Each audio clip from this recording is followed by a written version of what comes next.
Hello and welcome back to Asia Now. My name is Alex, and in this video I'll tell you about 42 people being arrested in Cebu, Philippines. You won't believe why. A Chinese man nabbed by Philippines immigration for illegally detaining someone.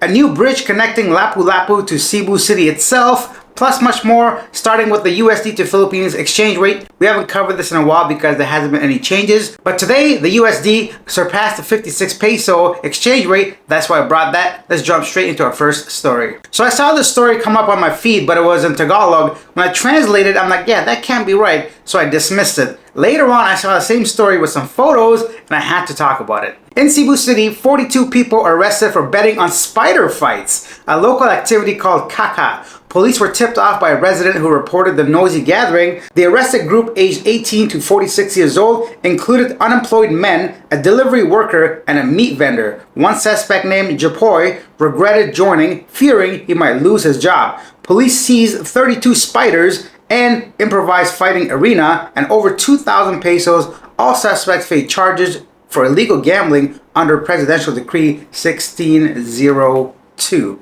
Yeah, that's right, spider fights. Yesterday I told you guys about roaches. Today we're talking about spiders. Not just spiders, but fighting spiders. How does that even work? I'm kind of like morbidly curious now. When there's money to be made, people will find all kinds of ways to gamble. I remember when I was like 12 or 13 years old, I'd go and try to hustle kids at the school because I used to throw like toonies, $2 Canadian dollars, and throw them against the wall with other people. Whoever can get it close to that wall gets to keep everybody's toonies. Some days I walk home with like 40, 50 bucks, which was a lot of money back then when you're 12 years old. Anyways, let's go into our next story. Next up, the Philippines Bureau of Immigration Fugitive Search Unit arrested Hu Yang, a 37-year-old Chinese national wanted for napping a Paranaki city on September 23rd. Hu, also known as Lin Xiao, was part of a napping syndicate notorious for captivating people without their will. His arrest was made in coordination with Chinese authorities and local police. Several of his accomplices had been arrested earlier this year,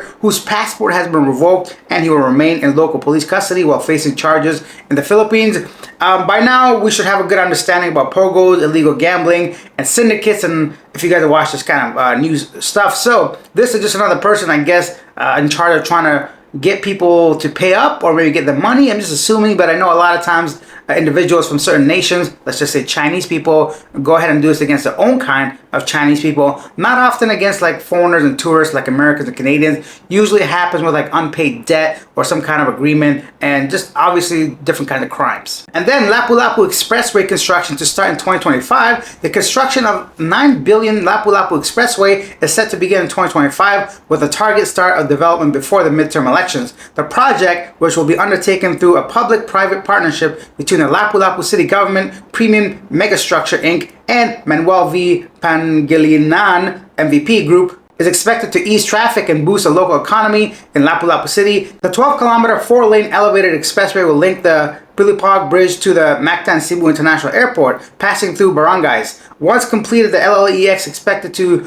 cut travel time from Cebu to the airport from 35 minutes to just 12 minutes, significantly easing traffic in that area. One thing that quickly caught my eyes with the graphic that says no cost to the city was like, if there's no cost to the city, who's paying for this? Then I kind of wanted to read up on it, and I realized with some more news that this was actually a tollway. So it's an expressway, but we're going to pay to go ahead and use that expressway, so a regular tollway. And also, people said previous estimates were around 27 billion, and then again 18 billion. At this point, I don't think it matters if it's a private sector and not taxpayers' money, right? So people were concerned, saying, hey, if you're going to use taxpayers' money, regardless, looks like it's a private construction, and basically the tolls are going to pay for the construction itself. Anyway, for me to get somewhere quicker, I'm all for that, and to reduce traffic, obviously. And yesterday I told you guys about the vault that the NBI found with 200 cell phones in there. And what else was in there? Here's our next story. The NBI Philippines is investigating the identities of 3 Indonesian nationals whose passports were found in a vault at an alleged pogo hub in Lapu-Lapu City, Cebu yesterday. These passports were discovered after an entrapment operation at the Tourist Garden Hotel in August, but the Indonesians were not among those arrested. The NBI has asked the Bureau of Immigration and the Indonesian embassy to verify if these individuals are still in Cebu. The investigation also involves 241 cell phones recovered from the vault, which may contain evidence of illegal activities such as financial transactions related to the scams. The NBI is waiting for the warrants to unlock the phones for further examination. I'm also curious to see if those individuals are still in Cebu or anywhere in the Philippines, or somehow somebody got a hold of their passports. And then before I read the next story, it might be a little bit sensitive for those people who have dogs, maybe as pets or just dog lovers itself. Here's our next story. South Korea has announced compensation plan for dog meat farmers ahead of 2027 ban on the industry. Farmers will be offered between $170 and $450 per dog if they close their business early. However, the Farmers Association rejected the offer, calling it too low and demanding about $1,500 per dog. They argued that the ban infringes on their rights and will worsen their economic hardship. The farmers are pushing for an extension of the grace period and better compensation, vowing to continue the fight even if jailed. Well, I hope you do get jailed. Personally, before I tell you guys my personal things about dogs and all that, I'm not oblivious to culture, history, tradition, and different people doing different things. Like, of course, depending on where you grow up, for example, a cow can be a pet. A cow can be something holy, for example. But for me, a cow can be, for example, a hamburger. So I'm not here trying to tell people what to do per se. But as just someone that has a dog, that loves dogs, I am against any of this. So if you like to eat dogs, we cannot be friends. But that being said, I do understand, where do you draw the line between a pet and something to consume? The thing is, it's 2024 and there's no longer like a need for that per se. It becomes a delicacy. Dogs are our friends. They help sniff out cancer. They help sniff out different diseases. They provide companionship. And they help save lives. I can't tell you how much I appreciate dogs personally. But that's just my personal feeling, my personal thoughts. I don't know. Let me know where you fall on this dog eating business. It happens all over Asia. It's not just South Korea, although they probably are most famous for it, right? Vietnam, Philippines, Thailand, Laos, Myanmar. Anywhere you name, there's going to be small pockets or even large pockets of people that consume dog meat. I know it's a very divisive, probably. I mean, not if you're a Westerner, but I don't know where you're watching this from. So I just want to hear your thoughts. Staying with animals, 70 hogs intercepted at a checkpoint in Quezon City were condemned on Friday after testing positive for deadly African swine fever, ASF, the Department of Agriculture announced.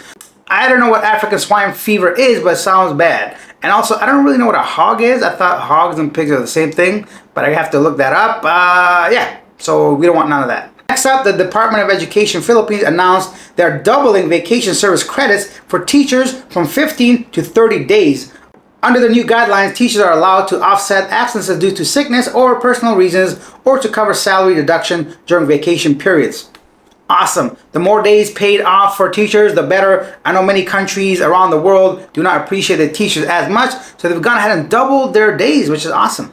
And now it's time for our segment Yesterday Today, where I read some of the most popular comments regarding our previous video. Scotty says, I thought yesterday's insertion of grass was absolutely hilarious. You're great and one of my regular channels to keep up with the news there. Keep up the good work.